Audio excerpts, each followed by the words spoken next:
Book Sarkaghat के जो unit है उसके सभी सक्रिय मार्गी बंधुगण सबको मेरा नमस्कार।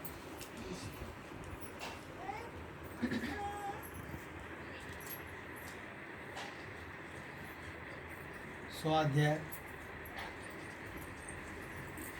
कीर्तन के बाद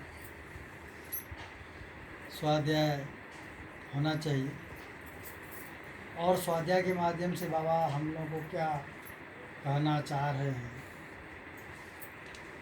हिंदी में है, समझने में कोई असुविधा नहीं है, इसलिए सब लोग समझते हैं। हमारा धर्म है, धरती पे दो ही धर्म के लोग हैं, एक है मनुष्य धर्म, एक है पशु धर्म। हम सब मनुष्य का एक धर्म है, पशु जाति का एक धर्म है। पशु जाति का धर्म है आहार निद्रा भय मैथुन, जराभिमुखी है जर की ओर। मनुष्य बुद्धिजीवी है। बाबा ने एक एग्जाम्पल दिया भी कि बिल्ली को एक लात मारो 10 मिनट के फिर खाना तो खा लेगी, पर मनुष्य को ऐसा करोगे तो मनुष्य नहीं खाएगा। मन प्रधान है, मनुष्य चित्त प्रधान है। उस चित्त में चित्त हो जाने के कारण उसमें अहम का भाव आ गया और इस अहम को, इस चित्त को महत में मिलाना होगा। और महत में मिलाने के लिए बाबा ने जो हम लोगों की अनंत इच्छाएं दी है, ये जो अनंत इच्छा है, उस अनंत इच्छा की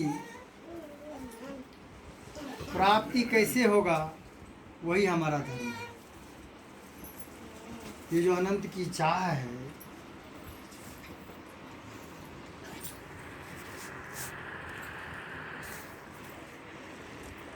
मनुष्य की अनंत चाह होने के कारण दुनिया की किसी भी भौतिक वस्तु से इसकी इच्छाएं की तृप्ति नहीं हो सकती है। आपकी इच्छाएं अनंत है, दुनिया की हर वस्तु सीमित है,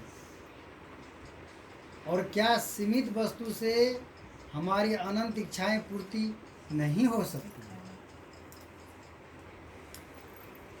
वो जो इच्छाएं है हमारी, वो जो हमारी डिजायर है, वो हमारे परम पुरुष के प्रति है। और मनुष्य जब ईश्वर मुखी हो जाएगा, वही हमारा धर्म होगा। क्योंकि जैसे आग का धर्म है जलाना, पानी का धर्म है भिगाना। अभी स्वाध्याय में बाबा ने एग्जाम्पल दिया कि पूरे विश्व को आग ले लीजिए, उसका एक ही धर्म है जलाना। आप कहीं भी रखिए वो जलाएंगे। पानी का एक ही धर्म है शीतलता प्रदान करना। क्या एक ही जैसे मनुष्य दिखने वाले इसका अलग अलग धर्म हो सकता है? नहीं हो सकता। बाबा ने कहा है कि मनुष्य मात्र का एक धर्म है, वह ईश्वर की प्राप्ति है, और ईश्वर की प्राप्ति की भूख सब में है। इसलिए ईश्वर की ओर अगर अग्रसर हो जाए मनुष्य आदमी, अगर उसको अपने जीवन में प्रैक्टिस में लावे, तो मनुष्य देखिएगा कि भौतिक वस्तु से संतुष्ट जल्दी हो जाएगा। उन्हें किसी वस्तु की चाह नहीं रह जाएगी। एग्जाम्पल के लिए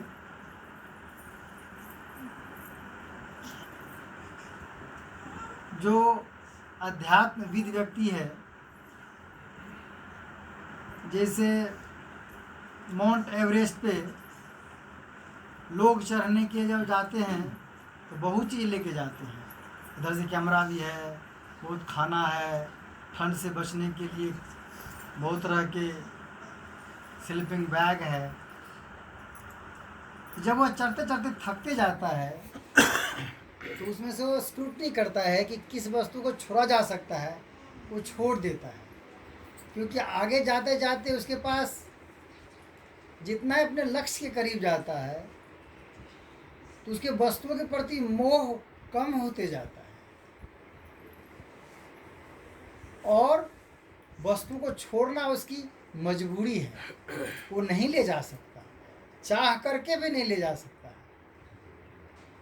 बहुत करीब पहुंचते पहुंचते पहुंचते पहुंचते आदमी चाहता है कि कम से कम एक कैमरा लेके जाऊं जो वहाँ मैं फ़ोटो खींचूं, एक झंडा लेके जाऊं, इसको गाड़ करके सबके सामने दिखाऊं।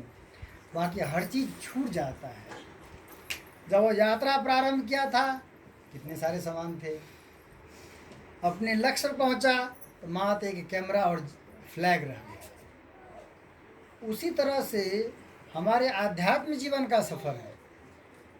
जब हम यात्रा प्रारंभ करते हैं तो बहुत सारी चाह रहती है, इच्छाएं रहती है कि ईश्वर की को अगर हम इसलिए मानते हैं कि हमें ये चाहिए, ये चाहिए, ये चाहिए, बहुत सारी भौतिक आसक्तियां रहती है। लेकिन जब मनुष्य धीरे धीरे क्रमशः आगे बढ़ते हैं, मनुष्य को रियलाइजेशन होते जाता है, अध्यात्म शक्ति में प्रतिष्ठित होते जाते हैं, तो मनुष्य की भौतिक वस्तु के प्रति चाह कम हो जाती है और अध्यात्म के प्रति चाह, अनंत की ओर चाह उसकी अधिक बढ़ जाती है। और जब आदमी धर्म में प्रतिष्ठित हो जाते हैं, अध्यात्म में प्रतिष्ठित हो जाते हैं, तो मनुष्य अपने धर्म में प्रतिष्ठित हो जाते हैं। फिर मनुष्य को चाह गई, चिंता गई, उन्मा वेह प्रवाह, जिसको कुछ नहीं चाहिए वही सहनसा। तो जो धर्म के पथ है, जैसे समाज में आजकल बहुत तक देखिएगा कि जो करेला को खाता है तो पहले छील देगा, फिर नमक मिला देगा, फिर इसको निचोड़ देगा, फिर बनाएगा, चीनी मिला करके खाएगा। बहुत जगह से खाते हैं। जो करेला का गुण धर्म था उसको आपने खत्म कर दिया, बेधर्म बना करके उसको आप खा रहे हैं। तो प्रकृति ने जो करेला को बनाया है इसके बहुत बड़ा रीजन है कि आप करेला को ऐसे काटिए, थोड़ा भूजिए, खाइए, नहीं तो बॉयल कीजिए, खाइए, और इसके जो धर्म गुण के साथ खाइए। इसका अपना एक गुण है, वो गुण आपको लाभ पहुंचाएगा। उसी तरह हम सब मनुष्य हैं, दुनिया में बाबा कहते हैं कि देखो जी, जब मनुष्य ईश्वर के ओर एकाग्रमुखी हो जाता है और आदमी ईश्वर में इतना तल्लीन हो जाते हैं कि साधना में बड़ी आनंद आती है और मन बड़ा प्रफुल्लित हो जाता है। ऐसी भक्ति को हम रागानुगा भक्ति कहते हैं। रागानुगा भक्ति में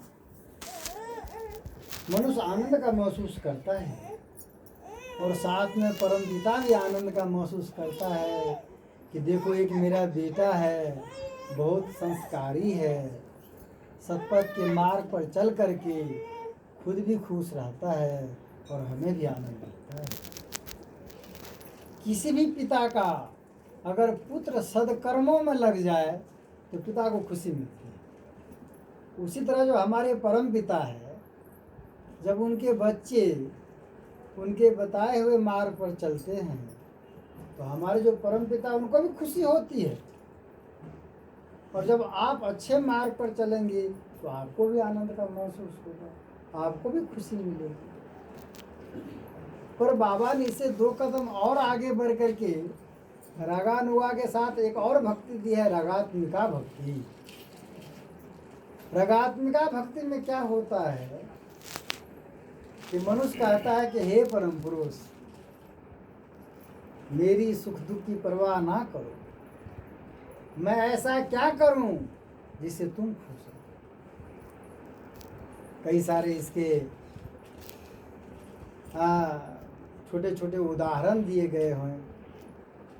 एक छोटा सा इसके उदाहरण है कि भगवान कृष्ण को सर दर्द हुआ तो नारद आ रहे थे, तो बोला नारद मेरा सर बहुत दर्द कर रहा है,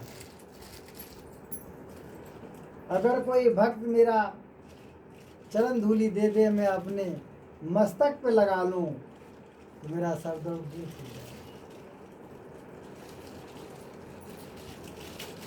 तो ये कहानी सबको पता होगा कि हर जगह गए, बोला अरे मेरी चरण धूलि भगवान के माथे चढ़ेगा तो पाप लिख जाएगा हमको। फिर वृंदावन गए और जब नारद ने ऐसी कहानी सुनाई तो सारे जो कृष्ण के भक्त थे वो कागज में पूड़िया बना बना के दे जाके ले जाइए भगवान के सर जल्दी ठीक हो जाए। तो कहते नारद अरे तुम सबका पाप चढ़ेगा, तुम्हारे चरण का धूलि भगवान कृष्ण के माथे चढ़ेंगे। बोले अरे नारद जी मेरे सुख दुख की बात ना करो, जो मेरे प्रियतम है, जो मेरे पिता है, जो मेरे परम पिता है, अगर मेरे चरण की धूलि से उसे आनंद मिलता है तो उसमें मेरा भी खुशी है। तो जिस व्यक्ति के अंदर ऐसी भक्ति जग गई, रगात्मिका भक्ति जग गई, ये रगात्मिका जगती मीरा को जगी थी, और जब मीरा को जगी थी तो सब कुछ को छोड़ करके वो भगवान कृष्ण में तल्लीन